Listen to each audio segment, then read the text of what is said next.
La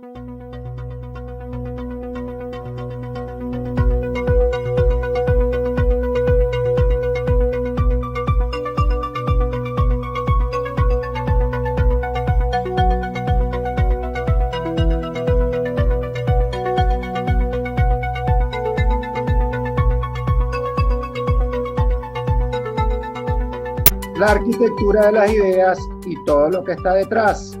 El podcast que trata de los temas que están detrás del diseño, cómo surgen las ideas, cómo llegamos a ellas y cómo es su arquitectura. Todo esto a continuación. Quien les habla, Moisés Ágreda y César Figueroa. Episodio 38, Moisés, con el arquitecto Alessandro Famiglietti, una leyenda dentro de los concursos nacionales e internacionales de arquitectura en Venezuela, ya sea en Caracas o en la Unidad 9. Hablaremos de ello y, como siempre, de lo que está detrás. Nace en el año 1969 en Roma, Italia. En el año 93 obtiene el título de arquitecto en la Facultad de Arquitectura y Urbanismo de la Universidad Central de Venezuela.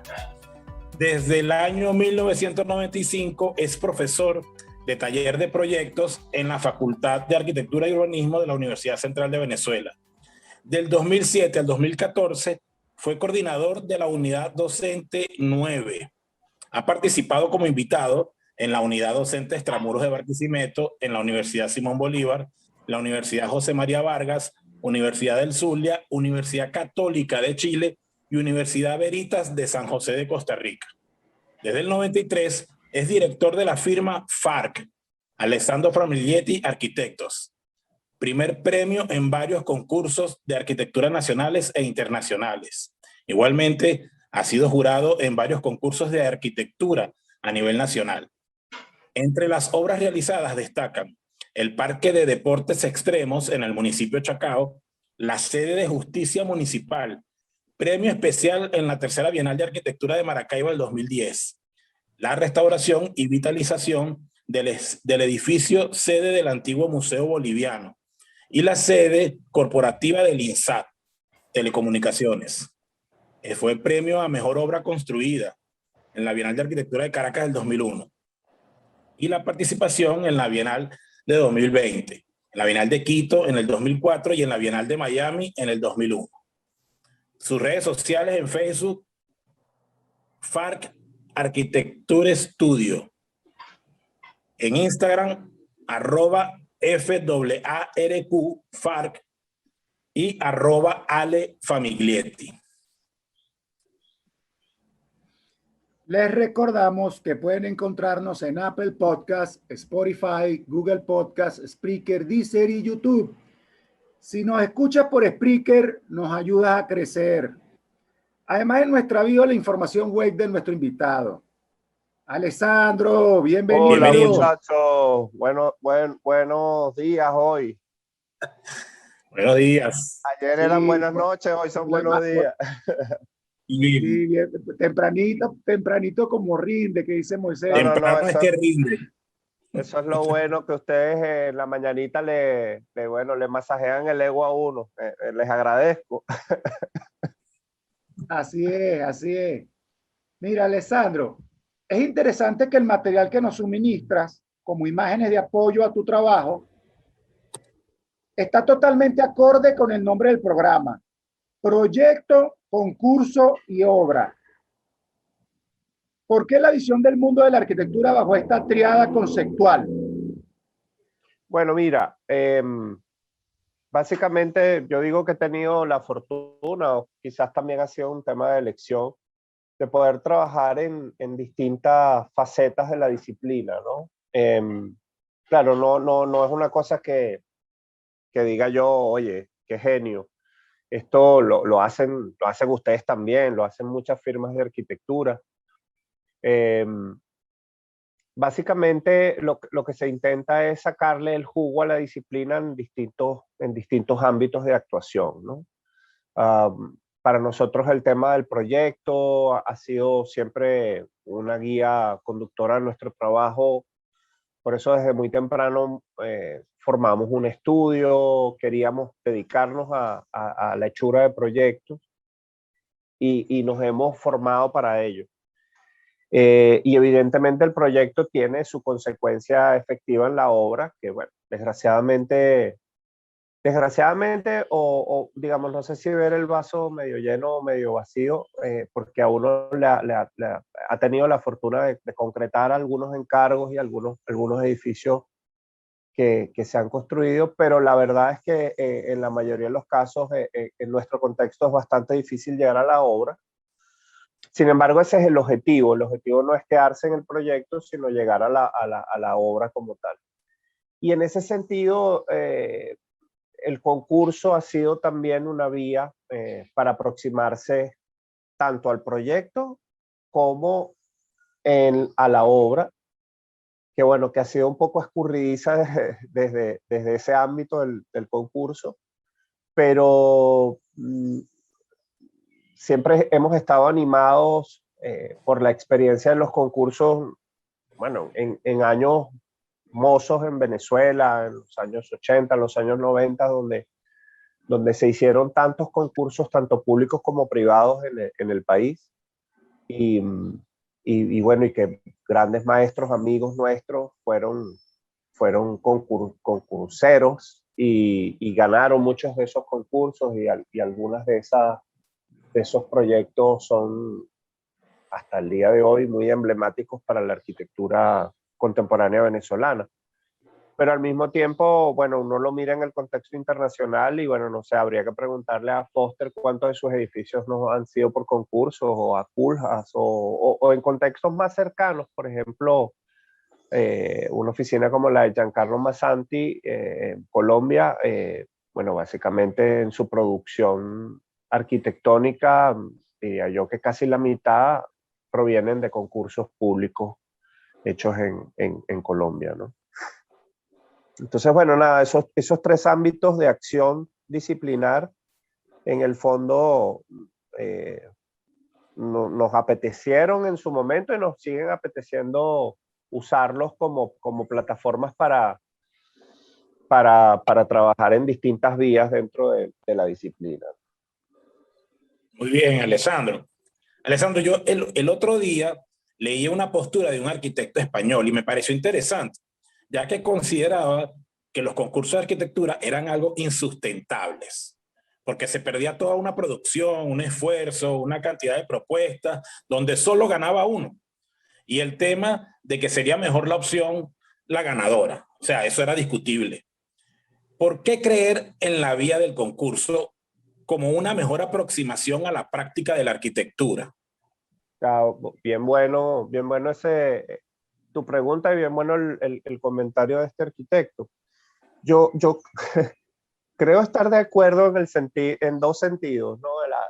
El concurso como figura de desarrollo, efectivamente, como él lo dice, es insustentable por eso, porque la producción que se hace en los concursos es tan vasta que luego se logra conocer o se logra usar una pequeña parte de eso. Y en la historia de la arquitectura está lleno la historia de la arquitectura está llena de ejemplos de grandes concursos de arquitectura que, que, que no se construyeron o no ganaron y que son lecciones de arquitectura fabulosas. Por ejemplo, el Palacio de las Naciones Unidas de Corbusier es un concurso en el que él no gana, si mal no recuerdo, pero sus dibujos pasan a la posteridad porque son dibujos que ayudan a conocer el pensamiento de Corbusier.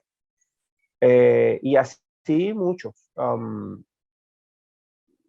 Seguramente durante la conversa me acordaré de alguno más.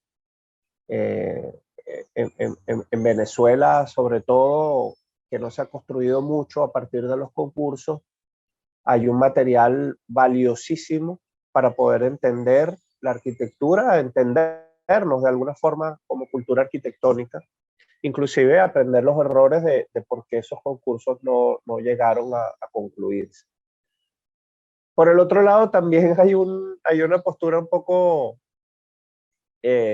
de poca sustentabilidad del concurso en nuestro contexto, porque bueno, para hacer concursos en una oficina tienes que financiarlos y tienes que parar un poco la producción de trabajo en la oficina y dedicarte a eso. Si no ganas, al final de cuentas, no es muy rentable. Y el gran dilema que hay en Venezuela es que, claro, como los concursos de arquitectura históricamente no se han organizado del todo bien, hay muchas posibilidades de que esos concursos no terminen en nada. O sea, que por ejemplo los premios que eventualmente son el proyecto, pues en muchos de los casos ni siquiera se llegue a él, ¿no?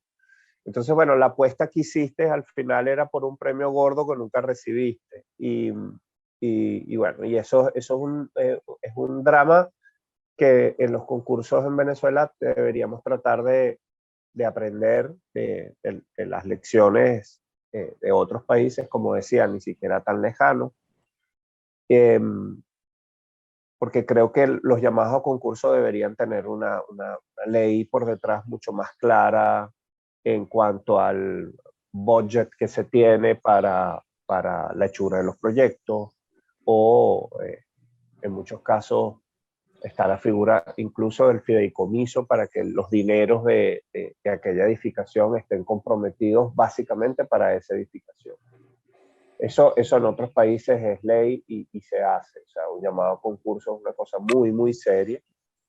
Es además, y esto reivindicando la figura del concurso, es la manera más justa, si se quiere, salvando las cosas que puedan haber dentro de los concursos, pero es la figura como más transparente, más democrática para la elección de un proyecto, sobre todo de esos proyectos que son encargos públicos importantes, ¿no?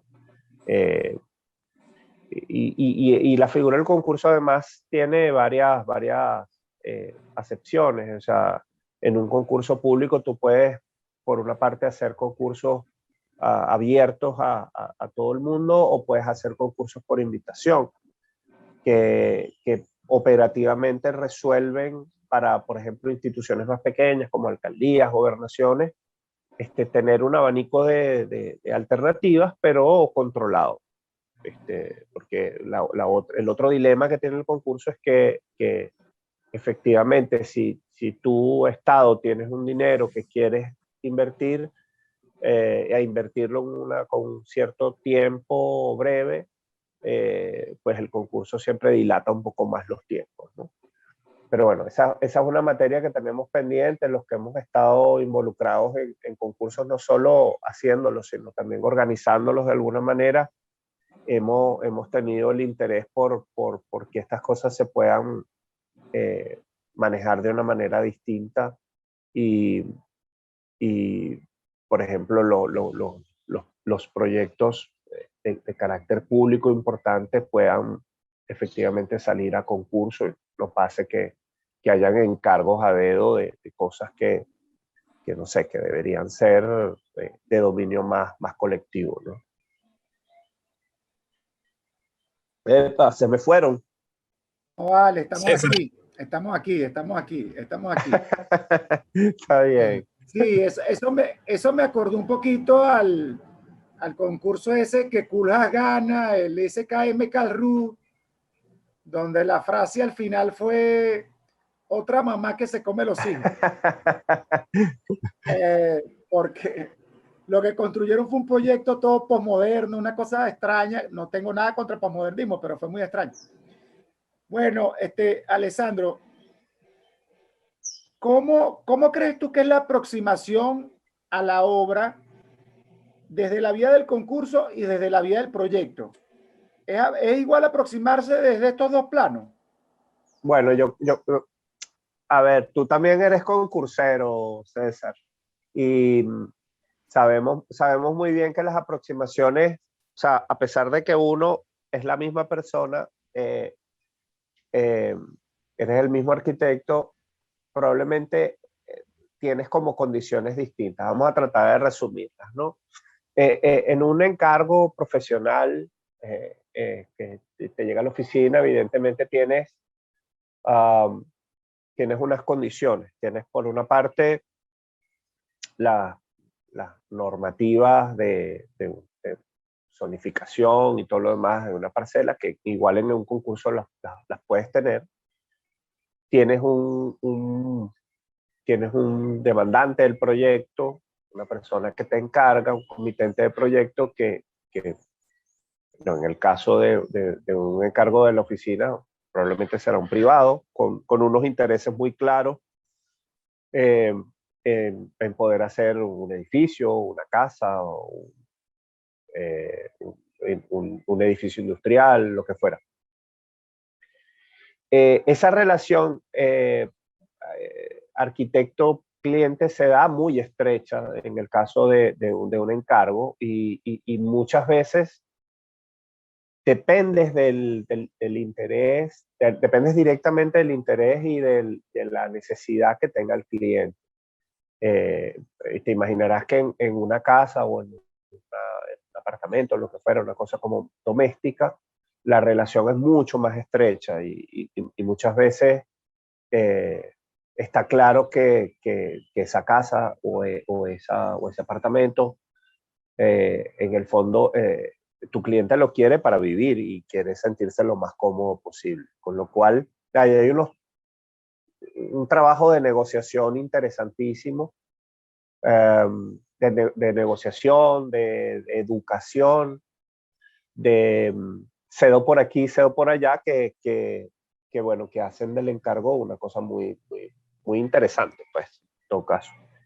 En un concurso es un poco distinto, porque sí es verdad que sobre todo un concurso que no es de ideas, sino es un concurso de anteproyectos, por ejemplo, tienes las mismas variables que tienes que atender desde el punto de vista de la ciudad, de la zonificación, pero tu relación con el cliente es un poco más distante, en el sentido de que probablemente un concurso, además haciéndose con un llamado público, estás hablando de una edificación cuyo cliente final al final es el colectivo. Somos todos. Con lo cual hay una cierta libertad en esa relación proyectista-comitente que deriva en ciertas libertades operativas a la hora de hacer proyectos. Eso por una parte. Y en ese sentido, entonces el concurso se te vuelve como dos cosas que yo en un trabajo de ascenso que hice hace muchos años me permitía como definirlas, que para mí en el fondo los concursos, sobre todo en una etapa temprana de la disciplina, en la que hicimos muchos concursos, quizás ahora, como uno tiene alguno que otro encargo, le queda menos tiempo para hacer concursos. Pero en ese momento, para mí el concurso era una suerte de laboratorio y gimnasio al mismo tiempo, ¿no? Gimnasio, ¿por qué? Porque, bueno, en ese primer periodo profesional, que uno no tenía mucha experiencia, pues el concurso te permitía ese roce, ¿no? Hacer proyectos sin tener un encargo específico, trabajar sobre programas chéveres, interesantes, que no necesariamente te iba a llegar, por ejemplo, la idea de hacer un museo o un teatro en Venecia, por ejemplo. Nosotros trabajamos en un concurso allá. Entonces eso era una suerte de gimnasio para mantenerte entrenado a la hora de que te tocara ahora sí un cliente que te quisiera contratar algo. Pero al mismo tiempo es un laboratorio porque muchas veces hay en la práctica profesional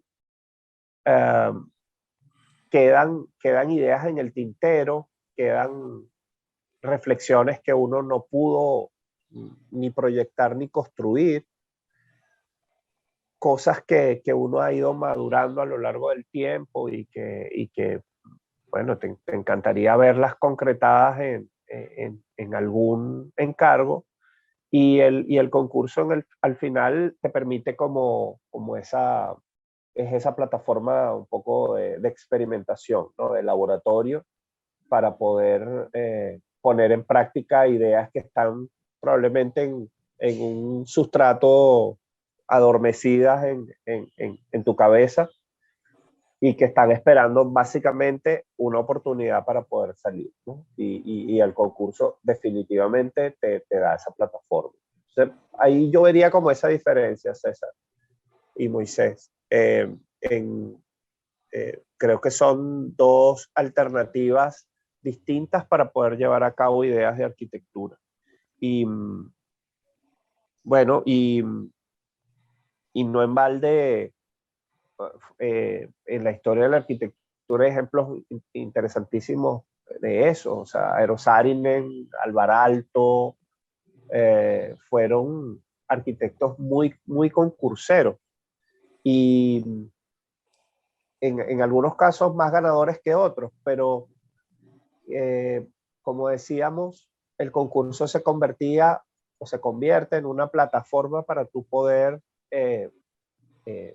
dialogar además con un colectivo arquitectónico, porque esa es la otra cosa bonita de los concursos. Tú, por ejemplo, tienes un encargo privado en tu oficina y bueno, y si no se construye aquello, si tú no presentas, no sé, en una exposición o en una charla tu proyecto, ese proyecto no lo conoce nadie. Pero en un concurso lo que vayas a hacer es público. Y muchas veces uno está diseñando un poco también a la expectativa de decir, oye, esto que voy a hacer le va a gustar a alguien. Esto va a convertirse en una cosa que o metes alguna cosa dentro del proyecto que sabes que es para consumidores arquitectos, no para todo público. Y eso también es una cosa como interesante. Ok, muy bien, Alessandro. Alessandro, ¿cómo es la manifestación en tu caso de estos tres planos? ¿O cuál es la manera idiosincrásica de mostrar cada uno de ellos? Porque en el caso de Víctor Sánchez, que aprovechamos y le mandamos un saludo desde aquí, de la Arquitectura de las Ideas, es la maqueta la que arma el hilo conductor. O sea, ¿cómo es esa manifestación en tu caso? Bueno, sí, en el caso de Víctor, que ha tenido un entrenamiento sobre el tema de la maqueta, al final él ha sido muy riguroso en ese sentido, ¿no? Nosotros también, a pesar de no ser maquetistas profesionales, hacemos muchas maquetas y en el estudio todavía conservamos algunas. Pero en el caso de los concursos, yo te diría que tiene que ver en nuestro caso más con unas decisiones gráficas de poder incidir en una manera de comunicar las ideas probablemente de una forma distinta como en el proyecto las haces. ¿Por qué? Porque tiene que ver con una estrategia de convencimiento, tiene que ver con una estrategia comunicacional que te permita decir gráficamente, porque en la mayor parte de los casos no vas tú a explicar el proyecto, como pasa, por ejemplo, con un cliente. Con un cliente tú te sientas en la mesa, muestras referencias, muestras los planos, explicas. En un concurso no. Tus láminas tienen que hablar por ti. Y muchas veces los concursos no se permite ni siquiera la entrega de maquetas. Entonces, tienes que desarrollar una estrategia comunicacional efectiva, que te permita decir con muy pocos gráficos aquello que quieres decir y dejar plasmadas las ideas básicamente en esquemas, en dibujos que sean muy claros, que en un concurso el jurado además tiene muy poco tiempo para ver el material, con lo cual mientras más fácil hagas la lectura, en cierta medida, más claro, creo yo, va a llegar el mensaje, ¿no?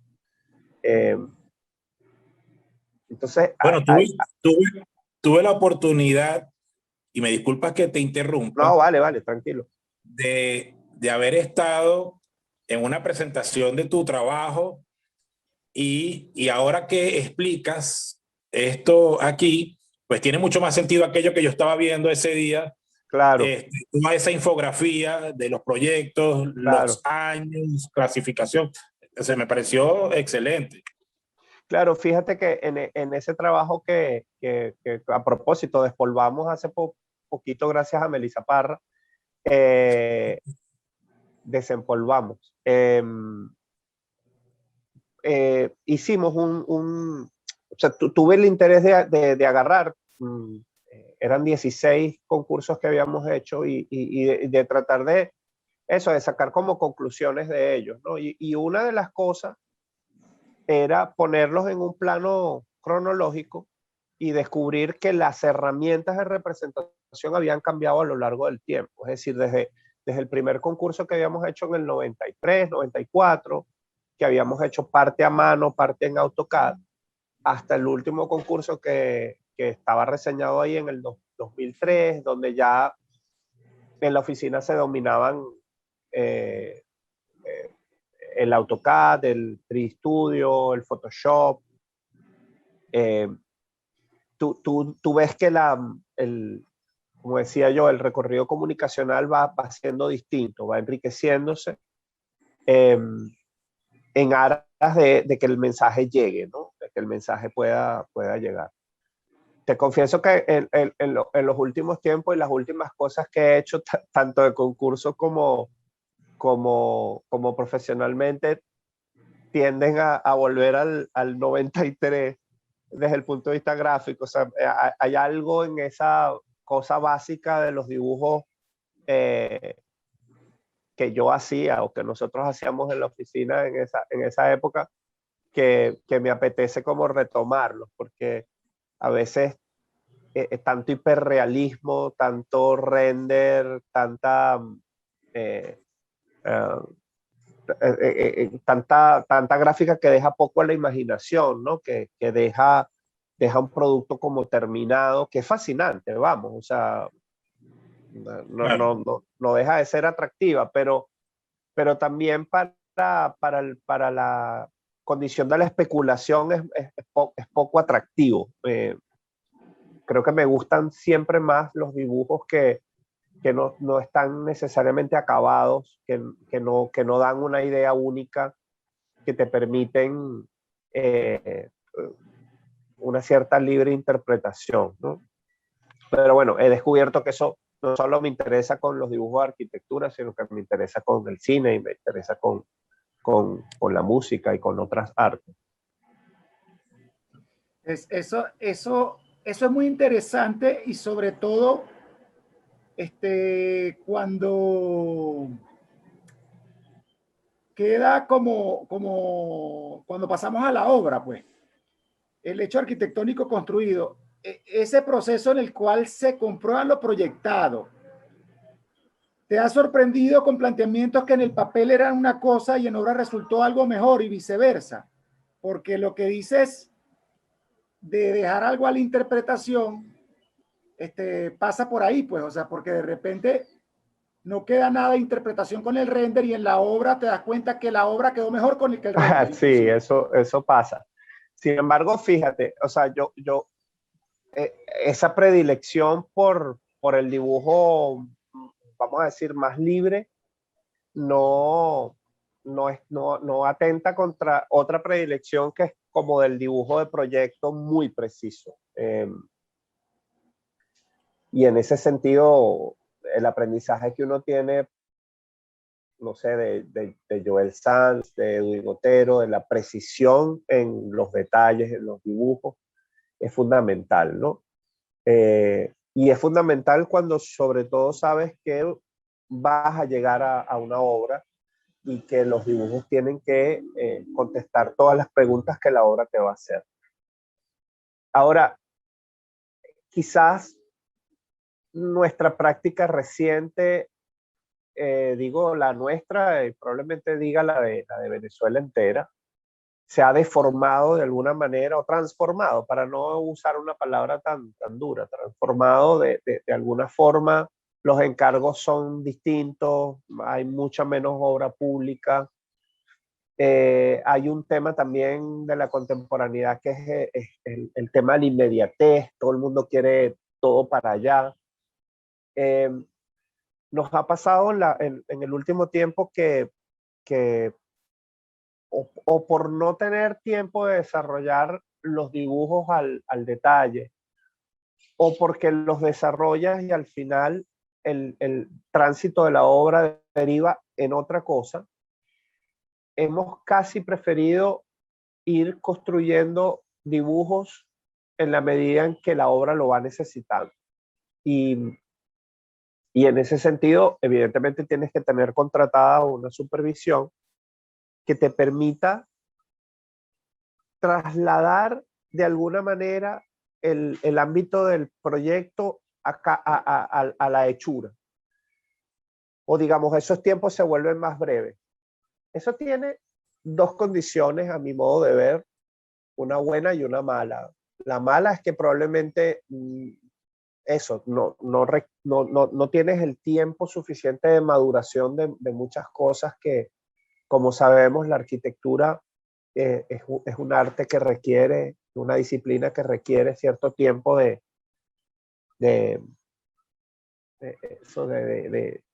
incluso tiempo de invernación de las ideas, ¿no?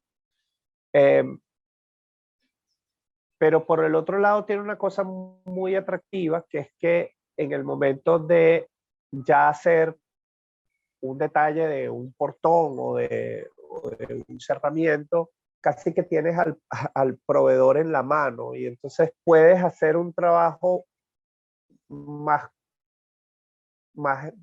multidisciplinar, un trabajo más colectivo de diseño, lo cual tiene una fascinación, que es que aprendes también los trucos del hacer, que muchas veces colidan con los del proyectar, porque a veces las inteligencias de los oficios prácticamente en algunos casos te dan una cachetada de realidad que dices, oye, pero yo me estaba complicando tanto para hacer ese detalle y resulta que el herrero o el carpintero tienen esto resuelto de una manera mucho más práctica y igual de efectiva, ¿no?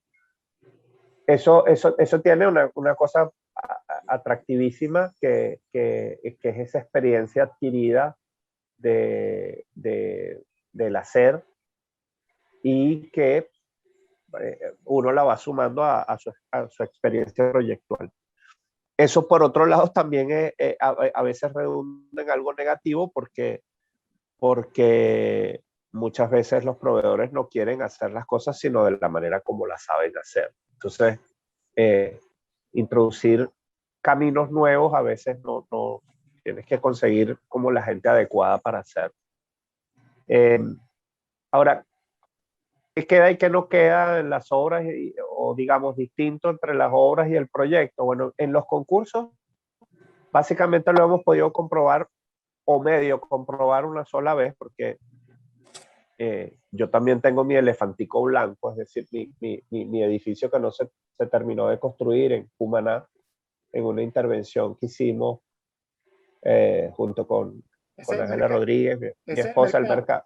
Sí, el mercado de Cumaná, que bueno, que fue una feliz historia entre un llamado concurso, un concurso que ganamos, que luego se logró contratar, se desarrolló como proyecto, haciendo evidentemente cambios a lo que el concurso había pedido en términos del programa, pero no en términos de lo que queríamos proponer, que era básicamente un enorme techo de sombra. Se entrega el proyecto, se arranca la construcción, no se contrata una supervisión formalmente, pero yo logro ir un par de veces a Cumaná para atender dudas y tal. y luego que el edificio está como un 75% construido, no sé, hay cambios de gobierno, cambio de autoridades y el edificio prácticamente se invade y no se usa y no se termina de construir. Pero lo poco que vimos cuando estuvimos allá, nos parecía que había una sincronía interesante entre obra y proyecto que bueno, es muy satisfactorio que eso pase. Desde el punto de vista de los encargos, muchas veces la obra te sorprende. O sea, aquello que proyectaste, luego pasa la obra a una dimensión distinta y muchas veces ocurren ajustes fundamentales en términos, por ejemplo, de la escala o de la materialidad, que la obra te permite ese acercamiento más fenomenológico con lo que vas a hacer, que evidentemente dentro del proyecto hay una distancia mayor. Y en ese sentido, bueno, lo que dicen los viejos, ¿no? Que a mayor experiencia vivida, al final tienes más elementos para dentro del proyecto poder contestar preguntas que la obra te va a hacer. Por ahí lo veo. Muy bien, Alessandro. Alessandro, luego de haber pasado por el proyecto, el concurso y la obra, no queremos obviar la docencia. ¿Cómo es ese proceso académico de Famiglietti? O sea, como docente, ¿cómo es ese proceso? Bueno, esa es la cuarta pata, ¿no? Habían tres y la docencia es la cuarta. No podía faltar aquí tres docentes, aquí no podía faltar esa pregunta. Es verdad, es verdad. Sí, bueno, bueno, ustedes lo saben y seguramente mejor que yo, la docencia al final es otra manera de entrarle a lo disciplinar por un camino muy distinto, ¿no? Que es muy interesante, muy enriquecedor, a pesar de que no nos paguen. Pero con la docencia también, bueno, no sé si a ustedes allá en Barquisimeto les pagan más que a mí, pero No por aquí creo. no cobramos mucho. No creo. Creo que con la docencia todos logramos hacer algo también muy interesante, que es investigar en arquitectura. Bueno, efectivamente, siendo docentes deberíamos tener la obligación de investigar de forma más rigurosa, haciendo trabajos, haciendo investigaciones, inclusive buscando financiamiento para ellas, ¿no? Nosotros tenemos un gran hándicap en nuestro país, bueno, que es justamente ese, ¿no? Que prácticamente nosotros los docentes, que además somos practicantes de arquitectura, bueno, a duras penas podemos llevar adelante un taller de proyectos e investigar en él. Y a veces quienes son más metódicos logran hacer de esa experiencia del taller algo más. En nuestro caso hemos logrado hacer alguna que otra cosa alrededor de los trabajos de docencia, hemos hecho algunas exposiciones, algunas publicaciones. Pero bueno, la verdad sea dicha es que eso debería derivar en un conocimiento mucho más fuerte. Porque de otro modo, si no pasa un poco lo que decía este arquitecto español, del cual no me dijiste el nombre, ¿no? Del que habías leído. Es que era muy genérico. El señor lleva una página esta de marketing de servicios de arquitectura. Ya. Pero fue interesante esa postura que tuvo como tal. Ya. Bueno, pero creo que puede pasar un poco lo mismo con la docencia, que al final hay un esfuerzo enorme de parte de docentes, de estudiantes, de las instituciones en hacer una producción, en este caso no de proyectos, sino de ideas de arquitectura, de investigación, de búsqueda, de análisis, inclusive de investigación histórica, que a veces queda básicamente como corolario del día de las entregas y de una nota, de una calificación para el estudiante, y no trasciende a eso. Y, oye, y queda perdido una cantidad enorme de trabajo que probablemente en otro contexto tendría otra salida. O habrían otras instituciones haciendo eso que en paralelo la universidad está haciendo. Entonces, nada, la docencia creo que tendríamos incluso un poco que reformulárnoslas. No digo yo como objetivo, pero sí como que el producto de esas investigaciones y de esos trabajos que hace un colectivo entre profesores y estudiantes, pueda tener una repercusión un poquito distinta y pueda tener una materialización distinta de productos como publicaciones digitales, exposiciones, porque creo que eso al final, más allá de, como decíamos al principio, de masajearle el ego a los docentes y a los estudiantes, es una manera también de colocar o de recolocar la disciplina en el colectivo, de mostrar lo que la disciplina hace, en lo que la disciplina está pensando y lo que la disciplina puede aportar sobre los modos de habitar y sobre nuestras ciudades. Que ojalá las personas, las instituciones del Estado que pudieran tener alguna incidencia en toma de decisiones sobre la ciudad y sobre lo que se hace, pudieran conocer de primera mano lo que las universidades están pensando, porque, oye, bastantes adefesios nos quitaríamos del panorama, o mejores decisiones se hubieran podido tomar en muchos casos, ¿no? Claro, pero ahí ustedes ahí yo creo que ustedes sí han sido referentes, porque yo creo que una de las primeras cosas donde yo vi que el proyecto se aprovechaba como concurso, de repente un concurso internacional, y era materia de ejercicio docente, era en la 9, en la X, Ricardo, Francisco, tú mismo, aprovechaban como esa palanca del ejercicio arquitectónico académico, y después había una proyección posterior. De hecho, nosotros aquí en la unidad, e inclusive hace como 2 o 3 años, ustedes hicieron exposiciones en un local, o sea que la universidad salió a la ciudad. Sí.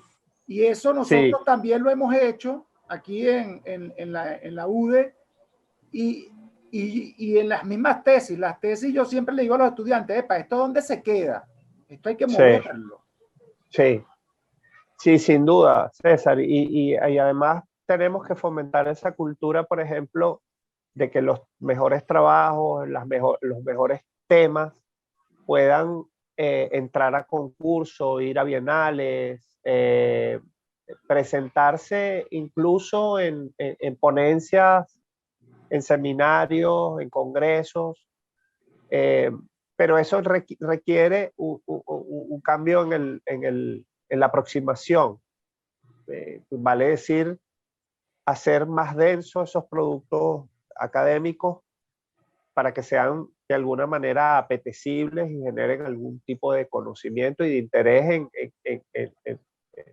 en contextos distintos, ¿no? Y en ese sentido también tendríamos nosotros que ser curiosos, tratar de buscar en un mundo en el que la información te llega muy fácil, tratar de buscar dónde lo que tú estás haciendo, las investigaciones que tú estás haciendo, puedan entrar. En nuestro modesto espacio hemos hecho un poco eso, o sea, tratar de que experiencias interesantes como la del reciclaje, que produjo un constructo muy interesante y unos trabajos muy, muy potentes en Valencia. Bueno, tuvimos la oportunidad de sacarlo en 2 exposiciones, una en Caracas, una en Valencia. Ahora recién con Ricardo Sanz también nos inventamos la figura de un concurso interno dentro del pregrado con nuestros estudiantes y en alianza con un privado. Y en los próximos días, bueno, ya los invitaré, vamos a hacer también una exposición y una premiación de ese trabajo a partir de los trabajos de ustedes. Pero que tienen ese objetivo, tienen el objetivo de democratizar el contenido de lo que hacemos sin ese pensamiento como de ego, de que, bueno, es que ahora voy a mostrar esto. No, más bien todo lo contrario. Yo creo que en la medida en que una sociedad hable más de arquitectura, sepa más de arquitectura, conozca más de arquitectura, más va a poder hacer mejores cosas, va a tener mejores ciudades, va a respetar sus edificios históricos, patrimoniales, va a respetar más su contexto natural, en la medida en que seamos nosotros capaces de ese conocimiento hacerlo más público, para lograr una sociedad que no sienta que el arquitecto es un lujo o es una persona en la que, oye, uno no se puede apoyar porque lo que va a hacer es encarecerte la inversión o te va a retrasar la obra, todo lo contrario.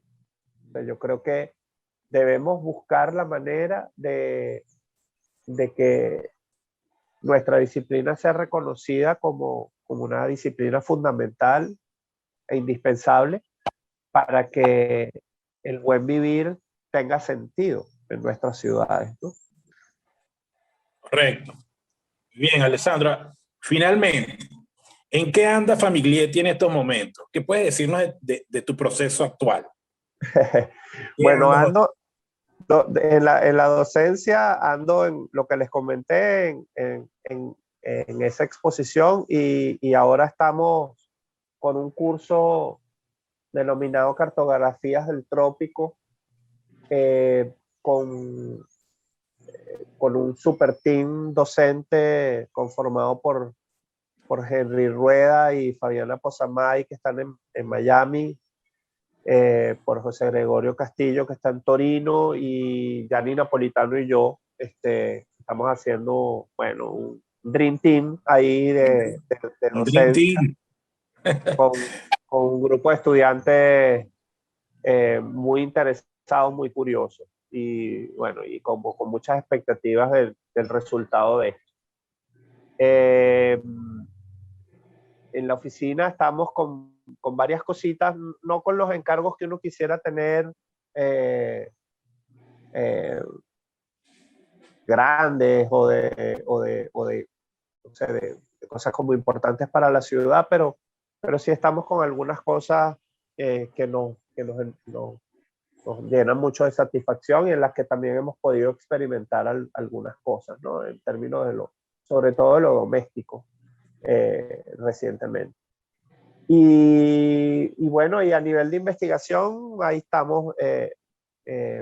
La semana pasada armamos un curso que lo lanzamos. Dentro de poco vamos a hacer también un summer school, que próximamente les daré información sobre eso. Y bueno, e inventando, un poco como ustedes por allá, con este programa que la verdad es admirable y que ojalá lo puedan seguir llevando porque bueno, lo hacen increíble. Muy bien, gracias Alessandro, fue un honor y un placer haberte tenido hoy aquí con nosotros en la Arquitectura de las Ideas. Hoy hablamos con Alessandro Famiglietti sobre proyecto, concurso y obra, también la cuarta pata, la docencia. Exacto. No, un honor para mí. Gracias, muchachos. Y bueno, ojalá esta pandemia nos permita reencontrarnos o en Barquisimeto o en Caracas pronto. Claro que sí. Que así sea. Recuerden, pueden escucharnos en Apple Podcast, Google Podcast, Spotify, Spreaker, Deezer y nuestro canal de YouTube. Si nos escuchas por Spreaker, nos ayudas a crecer. Moisés, la arquitectura de las ideas. Y todo lo que está detrás. Chao, Alessandro. Chao, muchachos. Saludos.